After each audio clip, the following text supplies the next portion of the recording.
बिस्मिल्लाहिर्रहमानिर्रहीम।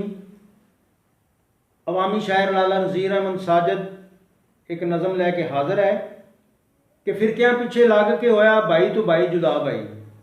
फिरकियां पिछे लग के होया बाई तो बाई जुदा बाई। फिरकियां पिछे तू ना लगी तैनू दिता मैं समझा बाई। साडे आलम रल मिल के सब इहो मता पकांदे ने, सानू बोलिया बालिया नू ये आपस विच लड़ांदे ने। ये बाज नहीं आंदे तिड़ तिड़ के एक दूजे ते तोहमतां लांदे ने। जद इकट्ठियां होण किसे जलसे ते सब रल मिल पींदे खांदे ने। सारे आलमां नू पैगाम मेरा करो दीन दे नाल वफा बाई। फिरकियां पिछे तू ना लगी तैनू दिता मैं समझा बाई। कर कर तकरीरां जोश दियां इन्हां बंदे कई मरवा दिते। ਜਿਹੜੇ कतल होण तो बच जाते ਉਹ जेलों ਵਿੱਚ फड़ा दिते।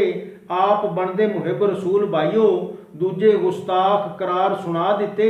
इंज दीन नू लीरो लीर किया परदे शर्म हया दे सारे ला दिते। रब फितनिया तू बचावे सानू सब मंगो ये दुआ भाई। फिरकियां पिछे तू ना लगी तैनू दिता मैं समझा भाई।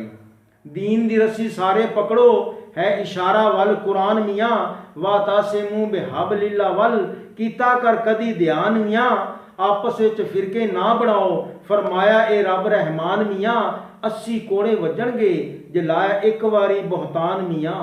जिन्ना गद्दारी दीन नाल कीती ओ हो गए सब तबाह भाई। फिरकियां पिछे तू ना लगी तैनू दिता मैं समझा भाई। ते हर कोई आखण साडी मन्नो साडा मसलक सच्चा है। असियां कुरान हदीस ते मानी ये गल जानदा बच्चा बच्चा है।